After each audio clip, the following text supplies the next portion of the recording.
The Old Man's Forgotten Memories. An old man lived in a small house near the park. His hair was white, and his eyes were soft and kind. Every morning he walked slowly to a wooden bench under a big tree. He sat there for hours watching the children play, the birds sing, and the wind move through the leaves. He smiled, but deep inside he felt something was missing. He often forgot things.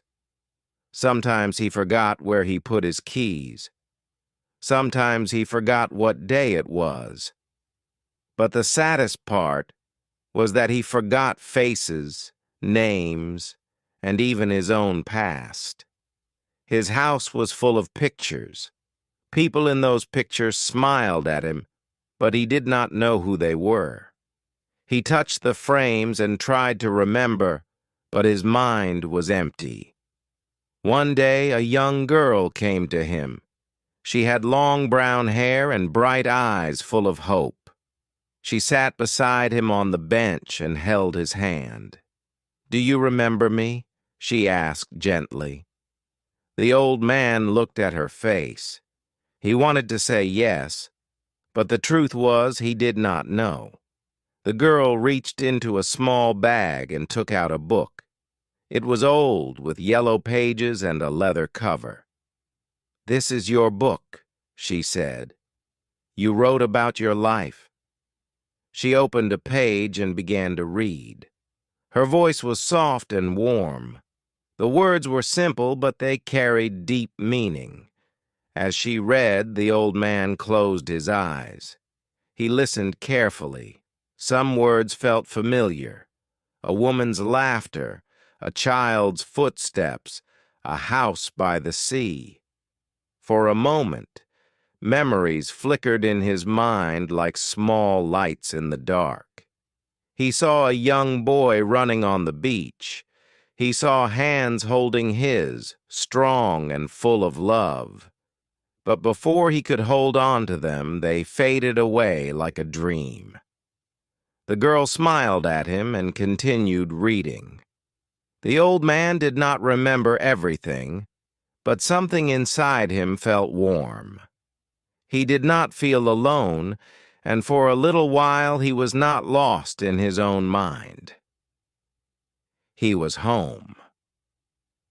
The next day, the old man sat on the same bench, waiting. He did not know what he was waiting for, but his heart felt lighter than before. The sun was warm, the air was fresh, and the sound of children laughing filled the park. He watched them run and play, their joy spreading like sunlight through the trees. Soon the young girl arrived. She wore a blue dress and carried the same book in her hands. She sat beside him and opened it. "I will read more today," she said. Her voice was gentle, full of patience. The old man nodded. He did not remember her name, but he remembered her kindness. She turned the pages slowly, letting her fingers rest on the words. "This is about your house," she said. "A small house near the sea. White walls, blue windows, and a garden full of roses." The old man closed his eyes. For a moment he could smell the salt in the air. He could hear the waves crash against the rocks. A woman's voice called his name, but it was distant, like a whisper in the wind. The girl continued reading. She spoke of summer days, of long walks on the shore, of laughter around the table. "You had a son," she said softly. "You taught him how to fish. You held his hand when he was small, and later he held yours when you were tired." The old man's hands trembled. He wanted to see these memories, to feel them again. But his mind was like a book with missing pages. He looked at the girl. "Do you know my son?" he asked. His voice was quiet, unsure. The girl's eyes filled with emotion, but she smiled. Yes, she said, and he loves you very much. She did not say more. She only held his hand, letting him sit with his thoughts.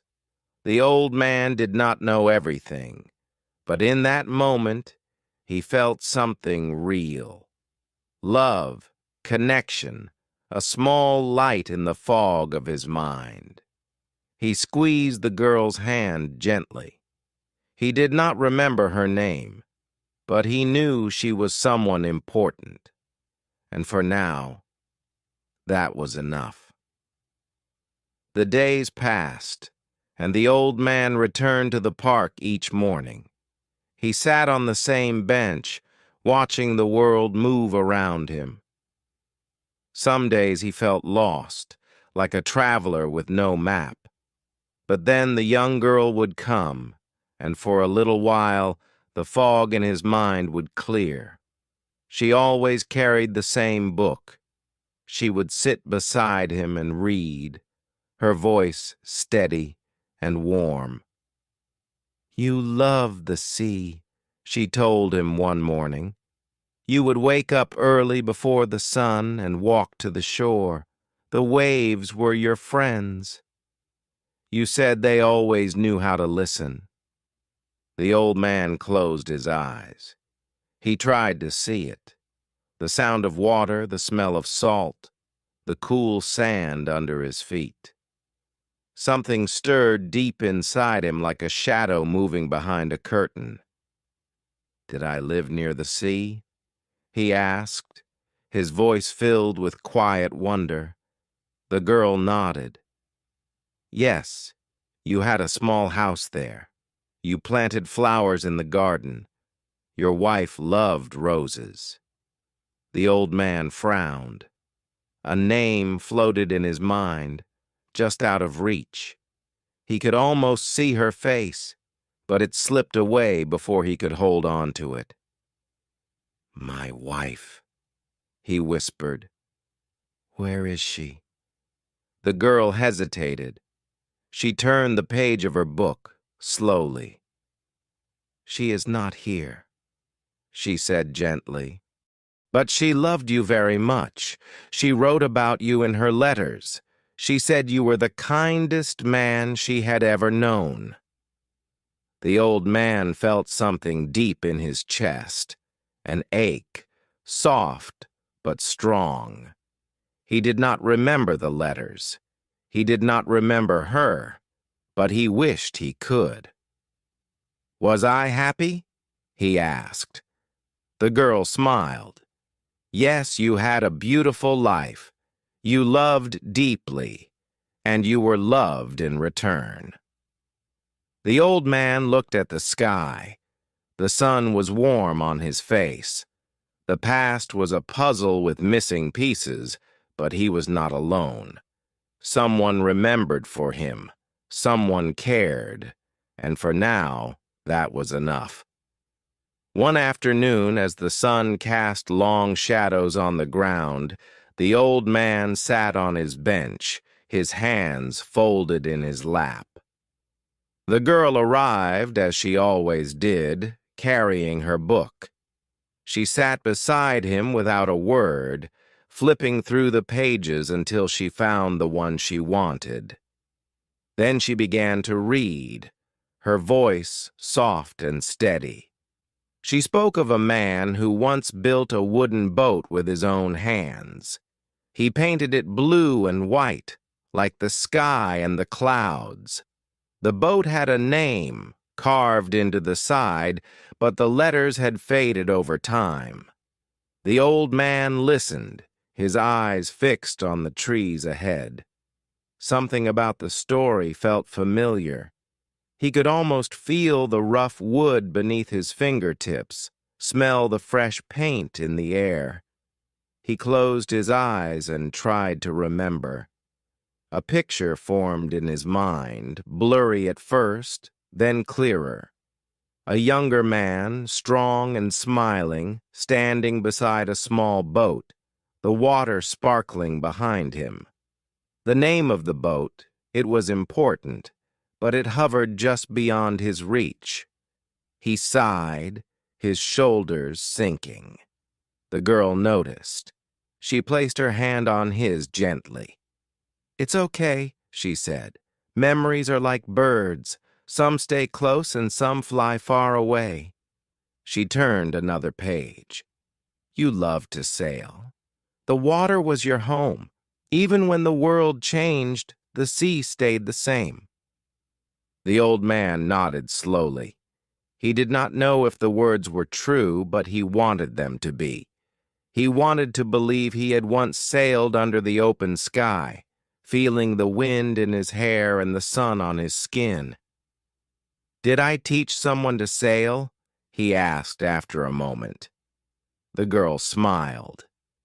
"Yes, you taught many people. You said the ocean had lessons to give, and you wanted others to learn them too." A warmth spread in his chest. He liked the thought of that, passing something down, sharing something beautiful. He looked at the girl beside him. "Did I teach you?" The girl hesitated. She glanced down at the book in her hands, tracing the edges of the pages. "Not exactly," she said, "but in a way, you are still teaching me." The old man did not fully understand, but he did not press for answers. Some things he had learned were better left to unfold on their own. He looked up at the sky, watching as the first stars began to appear. Even when the night came, the stars always found their way back. The days passed, and the old man continued to sit on the same bench, watching the world move around him. He did not always remember why he was there or what he was waiting for, but he knew the feeling of the cool breeze on his skin, the sound of leaves rustling in the wind, and the warmth of the sun on his face. These small things made sense to him, even when his own thoughts did not. The girl still visited him every afternoon. She brought her book, as always. But now she also brought other things: old photographs, letters with faded ink, seashells that smelled of salt and wind. She placed them in his hands one by one, letting him hold them, feel them, study them. She did not ask him to remember. She only let him experience them in the present. One day she brought something different. It was an old, folded map with creases so deep they nearly split the paper. She opened it carefully and pointed to a small dot on the coastline. "This is where you lived," she said. "You used to tell stories about this place. You knew every street, every house, every boat in the harbor." The old man traced his fingers over the map. The lines and names looked strange, but something about the shape of the coastline felt right. He closed his eyes and tried to see it. The docks, the fishermen, the smell of the sea in the morning air. It was there, somewhere in his mind, like a song he once knew but could not quite sing. The girl turned the map over, revealing a name written on the back in careful, slanted letters. "You wrote this," she said. "It's your handwriting." The old man's breath caught. He did not remember writing it, but the letters looked familiar, as if they belonged to him. He ran his fingers over the ink, feeling its weight, even though it was only words on paper. "Did I love this place?" he asked. The girl nodded. "Yes, you said it was home." He repeated the word, letting it rest on his tongue. Home. It was a word that felt warm. even if he could not fully grasp it. He looked at the girl beside him, the one who brought him stories, memories, and pieces of a life he had forgotten. "And you?" he asked. "Where is your home?" The girl hesitated, then smiled softly. "Here," she said, "with you." The old man did not know why, but her words made his chest ache in a way that felt both heavy and light. He reached for her hand, his fingers trembling slightly. She did not pull away. They sat there, the map between them, the evening air growing cooler as the sun dipped lower in the sky. Somewhere deep inside, past the confusion, past the missing pieces, a feeling remained. A feeling of belonging. A feeling of home. The old man woke up early the next morning, feeling the soft glow of the sun through his window.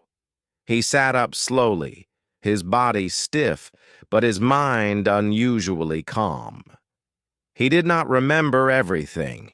Most days he barely remembered anything at all, but today he felt lighter, as if something deep inside him had settled. The girl arrived, as she always did, carrying a book and a small bag. She greeted him with a smile and sat beside him, placing the bag on her lap. "I brought something special today," she said, her voice gentle. She reached inside and pulled out an old watch. Its silver surface was slightly worn, and the hands no longer moved, frozen in time. She placed it in his palm, letting his fingers curl around it. "This belonged to you," she said. "You used to wear it every day." The old man turned the watch over in his hands. The weight of it felt familiar, the smoothness of the glass against his skin. He pressed his thumb over the engraving on the back. The letters were faint, but he could still make them out, for every moment, with love. He looked up at the girl, his brows furrowed. "Who gave this to me?" The girl hesitated for a moment before answering. "Someone who loved you very much." The words sat between them, quiet and heavy. He did not ask for a name. Maybe he had once known. Maybe he had once whispered it in the dark, held on to it like a lifeline. But now it was only a feeling, a warmth that wrapped around him like an old memory that did not need words. They sat together in silence for a while. The girl opened her book and began to read aloud, her voice soft and steady. The old man closed his eyes and listened. He did not know the story, but he liked the way it flowed, the way the words rose and fell like waves against the shore. As the sun dipped lower, the old man placed the watch beside him on the bench. He turned to the girl and asked, "Will you come again tomorrow?" She nodded. Of course. He smiled, small but certain. He did not know what tomorrow would bring. He did not know if he would remember her face, her voice, or the story she read to him. But he knew that she would come, and somehow that was enough. As the evening breeze brushed against his skin, the old man felt something shift inside him. Not a memory, not a name, but a feeling, a quiet sense of peace, a moment of clarity in a life filled with missing pieces. And for now, that was all he needed.